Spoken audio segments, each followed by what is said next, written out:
Saudara kami akan mengajak Anda kembali ke Bern, Swiss. Ada koresponden Kompas TV, Krisna Dianta, yang saat ini berada di Engelde. Saya akan konfirmasi. Krisna, bisa mendengar suara saya? Ya, saya dengar jelas. Saya berada di lokasi ditemukannya almarhum Eril. Boleh jelaskan lokasi tepatnya dan bagaimana kondisinya di sana, apa yang ada di belakang Anda? Ini adalah pintu air atau bendungan kedua setelah TKP. Dan di sini sungainya dibagi dua. Satu akan terus mengalir, satu lagi dialirkan ke turbin. Di situ adalah untuk membangkit tenaga listrik.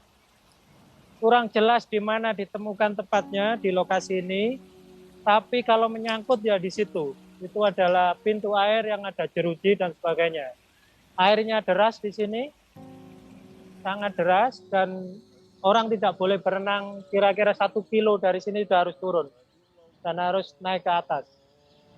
Oke, jadi kalau yang dikatakan dirilis polisi Swiss, cekung di pintu air itu adalah lokasi yang Anda berada saat ini ya, Krisna ya? Ya, betul. Ini bendungannya ya, ini bendungan di sini, nah pintu airnya di sana, yang untuk listrik, yang saya sebut tadi. Jadi kalau dia masuk di situ, pasti tersangkut di daerah sana. Oh baik. Dan ini kalau terus, ini airnya sangat deras, dia akan ke bendungan Felsenau, tapi tidak sampai ke sana. Kemungkinan besar adalah di tempat ini. Oke, jadi Di seperti sini, yang ya. Anda perlihatkan kepada kami, arusnya deras di sana karena memang itu bendungan ya, dan jasad diperkirakan berada di sana, ditemukan oleh polisi Swiss. Anda bisa gambarkan bagaimana di lokasi itu? Apakah memang arus Sungai Are dari awal titik Eril pasti sampai ke sana? Dan biasanya jika ada pencarian korban hilang, salah satu titik pastinya di bendungan dan pintu air, begitu ya Krisna ya? Ya betul, ini logis sekali karena setiap pintu air itu ada jeruji yang menahan sebelum air masuk turbin. Di situ adalah akar pohon dan sebagainya, dan apa saja yang mengalir tersangkut sehingga tidak masuk ke turbin. Nah, tempat ini adalah tempat jalan kaki orang, menghubungkan sisi kanan dan sisi kiri, jadi cukup ramai untuk orang hiking. Oke, kalau di sana seperti apa kondisinya, Krisna? Dalam artian begini, kalau di Indonesia jika ada penemuan jenazah ataupun korban suatu insiden kecelakaan, pasti ada garis polisi jika polisi yang menemukan, dan tidak boleh ada yang melintasi lokasi itu untuk sementara waktu. Bagaimana untuk di Swiss? Apakah kalau saya lihat tidak ada penanda apapun untuk melarang orang berada di sekitar lokasi ya?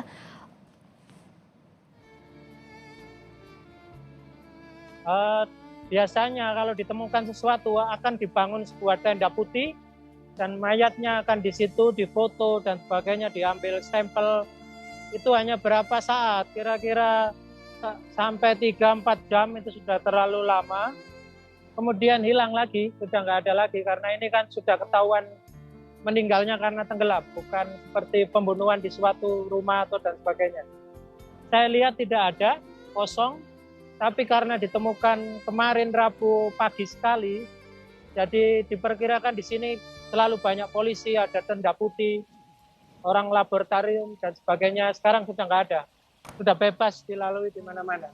Oke, karena memang sudah dikonfirmasi dan jenazah Ananda Eril juga sudah dibawa untuk kemudian diserah terimakan kepada keluarga ya.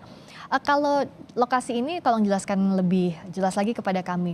Sehari-harinya digunakan sebagai apa? Tadi Anda menyebutkan betul ada pembangkit listrik di sana? Ya, Swiss terkenal dengan energi airnya yang dijual ke luar negeri. Tapi yang ini saya kira untuk masyarakat Bern aja. Jadi ini dibangun setiap ada arus deras, selalu dibangun sebuah pembangkit listrik tenaga air untuk dimanfaatkan oleh kota setempat. Hampir semua di pegunungan juga ada bendungan dan sebagainya, yang itu nanti energi listriknya dijual ke luar negeri. Tapi ini hanya kecil dan saya kira hanya untuk masyarakat lokal. Baik, Krisna Dianta, terima kasih laporan Anda langsung eksklusif dari lokasi ditemukannya jenazah Ananda Eril, putra sulung dari Ridwan Kamil. Kami akan kembali menghubungi Anda.